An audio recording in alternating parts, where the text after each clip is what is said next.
अस्सलाम वालेकुम, welcome back to another video. और उम्मीद करता हूँ कि सब ठीक ठाक होंगे। वीडियो का टाइटल आप लोगों ने देख लिया होगा। थोड़ी सी बात कर लेंगे आज पीएसडब्ल्यू के हवाले से। वीडियो स्टार्ट करने से पहले ये है कि जिन लोगों ने चैनल को सब्सक्राइब नहीं किया हुआ उनको सब्सक्राइब कर लें, लाइक कर दें वीडियोज़ को, और हो सकता है तो शेयर भी कर दें। जो आप लोगों की क्वेरीज होती हैं वो आप लोग मुझे डीएम कर देते होते हैं इंस्टा पे, तो इसी तरह आप इंस्टा पे मुझे भेज सकते हैं। जिनको नहीं पता, मेरी आईडी डिस्क्रिप्शन में वीडियो की मेंशन होती है या फिर चैनल की डिस्क्रिप्शन में होती है। आप लोग जाकर मुझे डीएम कर सकते हैं, जीमेल कर सकते हैं। तो जो काफ़ी ज़्यादा स्टूडेंट्स थे जिन्होंने यूके के स्टडी वीज़े अप्लाई किए थे आ चुके हैं और वो लैंड कर चुके हैं डिफरेंट एयरपोर्ट्स पे। मैं भी गया हूँ लंदन और बर्मिंघम एयरपोर्ट्स पे रिसीव करने के लिए। दोनों एयरपोर्ट्स पे, बर्मिंघम में भी और लंदन में भी, बहुत ज़्यादा रश था स्टूडेंट्स का। और सबको बेस्ट ऑफ लक। जो जो स्टूडेंट्स आए हैं आगे अब मेहनत स्टार्ट करें। और आते साल यूके में आपको पता है कि आप लोगों ने अपना बीआरपी कलेक्ट करना होता है और दैन जॉब्स के लिए जाना होता है। अगर आपने वीडियो नहीं देखी हुई तो मेरे चैनल पे पड़ी हुई है, आप जाकर देख सकते हैं और आपको पता चल जाएगा कि आते साल यूके में आपको कौन से डॉक्यूमेंट्स अपने पूरे करने हैं और जॉब कैसे लेनी है। तो देखें, जॉब तो यूके में जो होती है ना, वो first come first serve basis पे होती है। ठीक है, पहले आओ पहले पाओ की बुनियाद पर जॉब्स मिलती हैं किसी भी कंट्री में। यूके में भी यही सूरत हाल है। तो जो लोग स्टूडेंट्स कहते हैं कि यूके जो है बहुत ज़्यादा डाउन हो चुके हैं, ऐसी बात नहीं है। Recession all over the world चल रहा है, जॉब मार्केट सब जगह ऐसे ही है। बट ये है कि ये यूके उन कंट्रीज़ में से नहीं है। जो अगर आप कंपेयर करें इसको कनाडा के साथ, तो कनाडा में आपको पता है तो वेदर भी बड़ा हार्श होता है और जॉब्स की मार्केट भी आजकल बिल्कुल ही डाउन है। तो उसके हवाले से अगर हम कंपेयर करें यूके को, तो यूके एक ऐसा कंट्री है, ये नहीं छोड़ देते कि अपने हाल पे बस जी रहे हो तो जीते रहो। नहीं, ऐसा नहीं होता। ये पॉलिसीज़ जो हैं वो ओवरव्यू करते रहते हैं, चेंजिंग्स लाते रहते हैं। डिपेंडेंट्स बंद किए थे जिसकी वजह से काफ़ी ज़्यादा जो है रश कम हो चुका है। जो स्टूडेंट्स डिपेंडेंट्स के साथ आते थे अब वो नहीं आ रहे यूके में, और वो दूसरी कंट्रीज़ को टारगेट कर रहे हैं। डोंट नो किस कंट्रीज़ में जा रहे हैं, अपने अपने जिसके पास जो वसाइल हैं, जो उनके पास जो उनकी आप कह लें कि बजट है, उस हिसाब से वो प्लान कर रहे हैं और अपने डिपेंडेंट्स के साथ जा रहे हैं। यूके में तो बहरहाल नहीं आ सकते। मास्टर बाय रिसर्च वाले या पीएचडी वाले आ रहे हैं, वो स्टिल आ रहे हैं, बट उनका रश बहुत ज़्यादा कम है। और वो जो है अब कह लें कि ना होने के बराबर ही है। डिपेंडेंट्स अभी जो मुल्क में आ रहे हैं, यूके की मैं बात कर रहा हूँ। तो ये है कि जॉब्स के हवाले से ये नहीं होता कि अभी आप आए हैं तो आपको जॉब मिल रही है, दूर मिल रही है, नज़दीक मिल रही है, मैं ये नहीं करूँगा, मैंने रेस्टोरेंट में काम नहीं करूँगा, मैंने जो है स्टूडेंट की जॉब नहीं करनी। स्टूडेंट मतलब गैर लाइसेंस की जो सिक्योरिटी होती है, मैंने ये नहीं करनी, मैं इतनी देर खड़ा नहीं हो सकता, मैं जो है किचन में काम नहीं कर सकता, मैं जो है मोबाइल फ़ोन शॉप पे काम नहीं कर सकता, मैंने कभी नहीं किया। तो ये जो बातें हैं ये नहीं चलती यहाँ पर। आप लोगों को करना पड़ता है। इससे ये होगा कि अगर आपको कोई थोड़े बहुत पैसे मिल रहे हैं, थोड़े बहुत आवर्स भी मिल रहे हैं, तो उसके बदले में आपको क्या होता है कि आप लोगों को उसके बदले में एक अच्छी जो है आप कह लें कि अमाउंट आ रही होती है, जो आप पाकिस्तान, इंडिया, बांग्लादेश से अपने साथ कुछ एक्सपेंसेस लेकर आए होते हैं। आप लोग उनको सेव कर लेते हैं और वो जो है बहुत आप लोगों को फ़ायदा हो जाता है लॉन्ग टर्म। क्योंकि आजकल फीसिस के मामले में भी यूनिवर्सिटीज़ काफ़ी स्ट्रिक्ट हुई हैं। पहले यूनिवर्सिटी ऑफ फटवर शेयर नहीं करती थी इतनी स्ट्रिक्टनेस, लेकिन अब वो भी स्टूडेंट्स के पोर्टल शोटल ब्लॉक कर रही है। तो अपने लिए 65% फ़ीस का बंदोबस्त करके हैं। इसीलिए जो उनसे जॉब यहाँ पर मिलती है वो आकर करें और अपने पास जो पैसे हैं उनको सेव करें, ताकि आप उनको फ़ीस में एडअप करके यूनिवर्सिटी को क्लियर कर सकें। तो आपको पता था कि जैसे कि ब्रेक्जिट हुआ था यूके में, जो ब्रिटेन था वो यूरोप से जो है वो अलहदा हो गया था, जिसकी वजह से इनको पता था कि हमारी जॉब मार्केट बड़ी क्रैश कर जाएगी। इंटरनेशनल स्टूडेंट्स फ्रॉम जो यूरोप से आते हैं वो नहीं आएंगे और हमें काफ़ी ज़्यादा मुश्किल होगी अपनी इकॉनमी को स्टेबल करने के लिए। तो उन्होंने स्टडी वीज़े के साथ आपको PSW 2 ईयर्स का जो है ऑप्शंस दे दिए थे और काफ़ी ज़्यादा स्टूडेंट्स आए थे। आपको पता यूरोपियन क्यों आएंगे, यूरोपियन क्यों आज 16,000 17,000 पाउंड पर ईयर के हिसाब से बैचलर वाले फ़ीस देंगे या पर डिग्री के हिसाब से फ़ीस देंगे। वो नहीं देते क्योंकि उनके पास अपनी अच्छी कंट्रीज़ मौजूद हैं, फ्री ऑफ कॉस्ट एजुकेशन अगर है भी तो मेरा ख्याल है 2500 2000 2400 2800 3000 यूरो तक जो है पर सेमेस्टर उनको अच्छी डिग्रीज मिल जाती हैं और वो वहाँ से करके वहीं पे अपनी उनके पास 26 27 जो स्टेट्स हैं वहाँ पे वो जॉब कर लेते हैं। वो यूके क्यों आएंगे, ठीक है। तो फिर जो यूके आए थे PSW के लिए, वो पाकिस्तानी, इंडियन, बांग्लादेश थे, बांग्लादेशी थे और श्रीलंका, नाइजीरियंस भी काफ़ी ज़्यादा आए थे।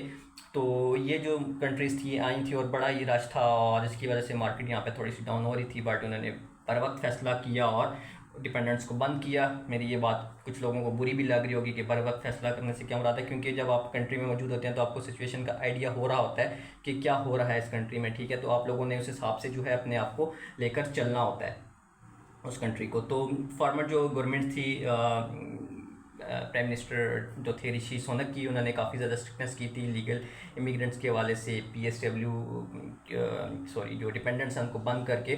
तो जैसे ही ये न्यू प्राइम मिनिस्टर 5 जुलाई को इलेक्शन वन करके हैं, सर केयर स्टेमर, कहा जाता है कि ये बड़े इमिग्रेशन फ्रेंडली पॉलिसीज़ बनाते हैं, बट नई आइडिया कि किस हद तक इमिग्रेशन फ्रेंडली पॉलिसीज़ बनाते हैं, क्योंकि आई थिंक 2008-10 में जब इनकी गवर्नमेंट थी तो इन्होंने ही जो है वो कॉलेज स्कैंडल इनका एक आ गया था। यूके में के कॉलेजेस हैं जी, उन्होंने ऑफिस छोटे छोटे रूम्स में कॉलेज खोले हुए हैं, एक ही बोस्कोट पे 10-10 कॉलेज हैं, वो लोगों को बुला रहे हैं इमिग्रेंट्स को।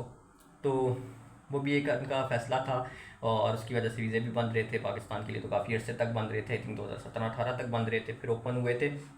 तो फिर जब वीज़े ओपन हुए तो स्टूडेंट्स आए, विद डिपेंडेंट्स आए, ब्रेक्सिट हो चुका हुआ था, स्टूडेंट्स नहीं आते थे यूरोप से, और फिर इन्हीं से इन्होंने अपनी मार्केट को चलाया और अच्छी खासी जो अर्निंग किया। आपने देखा होगा इंडियन रुपीज़ आजकल 110 का है, पाकिस्तानी रुपी 360-370 के करीब ट्रेड कर रहा होता है ओपन मार्केट में पाउंड्स के मुकाबले में। तो ये जो है इन लोगों ने फिर ये जो है इससे कमाया। ये क्यों करेंसी इस तरह फ्लक्चुएट हो रही है पाकिस्तान इंडिया वगैरह की, क्योंकि इनके पास फीसिस आ रही हैं, पाउंड्स आ रहे हैं, ठीक है, और आ रहे हैं स्टूडेंट्स, कम नहीं हुए, आ रहे हैं। जिन्होंने सिंगल आना था, जो डिपेंडेंट्स के साथ नहीं थे, वो आ रहे हैं। यूके एक अच्छा कंट्री, आप लोगों को पता है, वर्ल्ड क्लास एजुकेशन मिलती है, वर्ल्ड क्लास यूनिवर्सिटीज़ मिलती है। आजकल 2 साल का PSW भी है, स्टिल ओपन है। और जो स्टूडेंट्स हर इनटेक से पहले जो क्वेश्चन कर रहे होते हैं, मेरे पास बड़ी ज़्यादा क्वीरीज आती हैं कि आप बता दें कि PSW के वाले से गवर्नमेंट क्या कर रही है, बंद कर रही है, नहीं कर रही, हम अभी अप्लाई कर लें, फ़ीस जमा करवा दें नेक्स्ट इनटेक के लिए। तो देखें फ़िलहाल तक जो है, जो जनवरी 2025 में स्टूडेंट्स आएंगे उनको PSW अलाउ होगा, उनके लिए बंद नहीं कर रही। और एक रूमर ये भी थी कि PSW बंद करें, इसके साथ साथ एक रूमर ये थी वापस ब्रेक्जिट करें। ब्रेक्जिट का मतलब ये है कि यूरोप में वापस जा रहे हैं, ब्रेक्जिट किया था, वापस ब्रेक्जिट हो रहे हैं, ब्रिटेन को यूरोप के साथ लेके जा रहे हैं। बट नहीं कुछ कह सकते कि किस हद तक ये बात ठीक है या नहीं ठीक है। आई डोंट थिंक सो ये ऐसा करेंगे, और अगर ये करेंगे तो फिर क्या PSW पे असर होगा, आप लोगों को भी पता है। फिर PSW बंद होगा ऑफ कोर्स, फिर इनको क्या ज़रूरत है PSW देने की, जब यूरोपियंस यहाँ पर आकर काम कर लेंगे और वो एजुकेशन के लिए भी आएंगे और क्या नाम है, आप कह लेंगे जॉब्स के लिए भी आएंगे, तो फिर तो इनको अपनी मार्केट कैप कवर करने के लिए बड़ा ईजी है अगर यूरोपियन यहाँ पर आ जाएँ। तो आई डोंट थिंक सो कि ब्रेक्जिट वापस होगा। ब्रेक्जिट हो चुका हुआ था और इनकी मर्ज़ी से ही हुआ था। I don't think so, but still depends upon the country। कह लें कि लीडरशिप को क्या करना चाहती है इस हवाले से, तो हम इसमें कुछ कह नहीं सकते। और मेरे पास भी कुछ न्यूज़ जहाँ मिस हो जाती हैं, और इसलिए कहता हूँ कि government.uk की वेबसाइट आप जाकर देखा करें और वहाँ पे स्टडी किया करें। अगर यूके आप आना चाहते हैं कि क्या पॉलिसीज़ आजकल कंट्री में इम्प्लीमेंट हो रही हैं, क्या होने वाली हैं, सब कुछ उस पर होता है। तो जो स्टूडेंट जनवरी 2025 में आएंगे उनको ऑफ कोर्स 2 साल का ही PSW मिलेगा अगर वो बैचलर्स की डिग्री या मास्टर्स की डिग्री पे आते हैं, और 3 इयर्स का मिलेगा जो PhD की डिग्री के लिए आते हैं। तो जो पॉलिसीज आएंगी भी, तो आई थिंक सो वो जो आती होती है मोस्टली मार्च अप्रैल में इनकी जो होती हैं, वो ऐसी पॉलिसीज़ जो हैं वो आप कह लें कि आती हैं और वो उसको इम्प्लीमेंट करने की तरफ चाह रहे होते हैं, उस पर डिस्कशन स्टार्ट करते हैं, तो उसी में पता चलेगा। और सितंबर 2025 के लिए कुछ कह नहीं सकते कि उनके लिए क्या पॉलिसीज़ होंगी।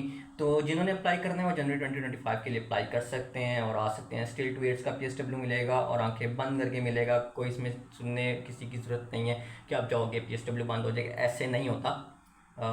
जो आ जाते हैं जिस डेट तक, उस तक आपको मिलता है। जनवरी 2025 के लिए आपको मिलेगा। वो जब गवर्नमेंट पॉलिसी अनाउंस करेगी तो आपको वो बताएगी कि सितंबर 2025 से या जनवरी 2026 से जो स्टूडेंट्स आएंगे नहीं मिलेंगे, या दिसंबर की इस डेट के बाद जो स्टूडेंट आएंगे उनको नहीं मिलेंगे जिनके कोर्स स्टार्ट होंगे। तो बेफिक्र रहें, अभी आप लोगों को PSW मिल रहे हैं, आ जाएँ और 2 इयर्स के लिए अपना जो है डिग्री करें अच्छे से और फिर जॉब्स की तरफ जाएँ। तो ये थी अपडेट, क्योंकि इसके बारे में काफ़ी ज़्यादा क्वेश्चंस थे इंस्टा पे मेरे पास और DM आए हुए थे, तो उसको मैंने कहा एक वीडियो में एड्रेस कर दूं। और उम्मीद करता हूं कि तमाम इन्फॉर्मेशन कवर अप होगी आप लोगों को, आप क्वेरी का आंसर मिल गया होगा। और अगर आपके पास कोई और क्वेरीज हैं तो मुझे DM कर सकते हैं, तो उस पर भी मैं एक अगर ज़्यादा DM एक ही क्वेरी के रिलेटेड है तो मैं वीडियो बना दूंगा, नहीं तो आपको इंडिविजुअल इनबॉक्स में आकर रिस्पॉन्ड जैसे करता हूँ कर दिया करूँगा। तो मिलते हैं किसी नेक्स्ट वीडियो में, तब तक के लिए अपना ख्याल रखें। अल्लाह हाफ़िज़।